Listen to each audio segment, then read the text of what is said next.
क्या तुम्हें भी खुद को शीशे में देख के नफरत होता है क्योंकि तुम स्किनी हो? हाँ। तो क्या तुम जिस लड़की से प्यार करते थे उसने तुम्हें रिजेक्ट कर दिया? हाँ। क्या तुम भी लोगों से बुल्ली होते हो क्योंकि तुम कमजोर हो और साथ ही साथ तुम्हारी गर्लफ्रेंड ने भी तुम्हें छोड़ दिया क्योंकि उसे कोई बेहतर मिल गया है? हाँ। भी तुम खुद को चेंज करना चाहते हो, खुद को ताकतवर बनाना चाहते हो, लेकिन तुम्हारे पास जिम जाने के पैसे नहीं अरे हाँ भाई हाँ। है। तो तुम लोग सही वीडियो में आए हो क्योंकि मैं तुम लोग का ट्रांसफॉर्मेशन घर में ही करवाने वाला हूँ। क्या बात कर रहे हो? उससे पहले इस चीज को अपने दिमाग में घुसा लो कि सिर्फ नॉर्मल पुशअप्स मार के, नॉर्मल स्क्वाट्स मार के और 10 किलोमीटर दौड़ लगा के तुम कोई अच्छी खासी फिजिक नहीं बना लोगे, क्योंकि भाई यहाँ कोई एनिमे शो नहीं चल रहा है, ये एक रियल जिंदगी है, तो तुम्हें प्रैक्टिकली कुछ करना पड़ेगा। तो सबसे पहले आते हैं हम लोग वर्कआउट के ऊपर। तो हम करेंगे पुश पुल लेग्स, वही जो ज्यादातर लोग जिम में करते हैं लेकिन हम घर में करेंगे।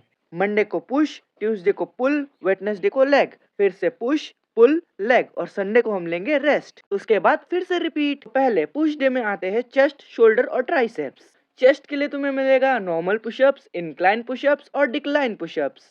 इन सब के 3-3 सेट करने हैं तुम्हें, लगभग 12 से 15 रेप्स के बीच में। अब देखो, जब तुम बिगिनर हो तब इतना ही तुम्हारे लिए बहुत है, लेकिन जैसे जैसे तुम प्रोग्रेस करोगे इतना तुम्हारे लिए काफी नहीं है। तब अगर तुम सोच रहे हो कि तुम पुशअप्स के रेंज को ज्यादा बढ़ाओगे, 100-150 तक मारोगे और फिर भी तुम्हारे मसल ग्रोथ होंगे, तो तुम रॉन्ग हो। क्योंकि अगर तुम हाई रैप्स के साथ कुछ भी ट्रेन करते हो तो तुम्हारा एंड्योरेंस बढ़ता है, ना कि मसल मास। तुम्हारा जो मसल बिल्डिंग का रेंज है वो जिम में होता है 8 से 12 और होम वर्कआउट में होता है 12 से 15। इससे ज्यादा जाओगे तो एंड्योरेंस बढ़ेगा, ना कि मसल्स। तो हम क्या कर सकते हैं? सिंपल है, एक बैग लो, उसमें पानी की बोतल डालो, ईंट डालो, पत्थर डालो या फिर बुक्स डालो, कुछ भी डाल के उसका वजन बढ़ाओ, फिर उसे पहन के पुशअप्स करो। और अगर तुम चाहो तो तुम ईंटों के साथ चेस्ट प्रेस भी कर सकते हो। देखो यार, मेरी मानो तो एक डंबल खरीद लो, तुम्हारे लिए बेहतर होगा, क्योंकि एक डंबल, एडजस्टेबल डंबल ज्यादा महंगा नहीं होता है, 4 से 5 हजार का ही आता है। 6-7 महीने पैसे जमा करके खरीद लो और तब तक अगर तुम ये करोगे तब भी मसल मास गेन होता रहेगा। शोल्डर के लिए तुम कर सकते हो शोल्डर प्रेस, हाँ ईंटों से करो, जब पैसे आ जाए तब डंबल खरीद लेना। फिर उसके बाद कर सकते हो पाइक पुशअप्स। उसके बाद हम आते हैं मिडिल डेल्ट के ऊपर। मिडिल डेल्ट के लिए तुम्हें करना है सिंपली लेटरल रेजेस।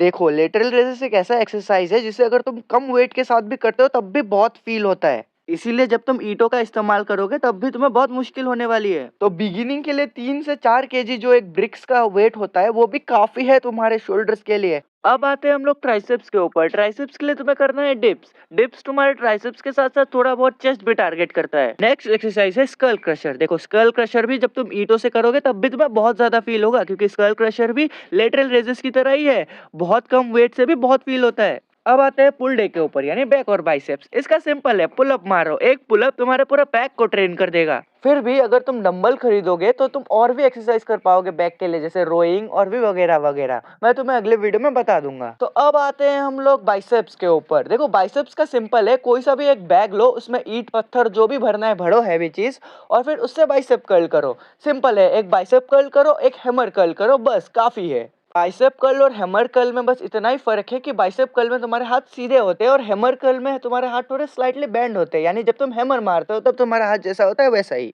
अब आते हैं लेग्स के ऊपर। लेग्स के लिए बेस्ट है स्क्वाट्स। देखो, नॉर्मल स्क्वाट्स तुम्हारा कुछ दिनों के बाद हल्का लगने लगेगा, तो वेटेड स्क्वाट, ऑब्वियसली बैग में चीजें घुसा वो उसे पहन के स्क्वाट मारो। फिर आते हैं लंचेस। ये बहुत ही बेस्ट एक्सरसाइज है लेग्स के लिए। फिलहाल तुम अभी नॉर्मल से भी कर सकते हो, फिर धीरे धीरे तुम वेटेड्स कर लेना। उसके बाद तुम्हें करना है काफ रेजेस, ताकि जब तुम हाफ पैंट पहनोगे तब तुम्हारे टांगे चिकन लॉलीपॉप जैसे ना लगे। देखो, तुम्हें एब्स भी चाहिए होंगे तो तुम्हें अपने कोर को भी ट्रेन करना है। कोर को तुम लेग्स के साथ ट्रेन कर सकते हो। उसके लिए सिंपली तुम्हें करना है प्लैंक्स, फिर करना है तुम्हें लेग रेजेस। ये दो एक्सरसाइज तुम्हारे एब्स को बिल्ड करने के लिए काफी है। अब देखो यार, ये तो तुम्हारा पुश पुल लेग्स वर्कआउट हो गया जो तुम्हारे मसल्स को तोड़ने वाले हैं, लेकिन अगर तुम्हें मसल्स को बड़ा करना है तो उसे रिकवरी भी करना जरूरी है। उसके लिए तुम्हें प्रोटीन खाना है। सिंपली अपने बॉडी वेट को मेजर करो और उसका 2 गुना ग्राम में प्रोटीन खाओ। अगर तुम्हें एक सस्ता डाइट प्लान भी चाहिए तो सब्सक्राइब कर लो, मैं उस पर भी वीडियो डालने वाला हूँ। और जो सबसे मेन चीज है वो है रिकवरी के लिए अच्छी नींद लेना, कम से कम 8 से 9 घंटे।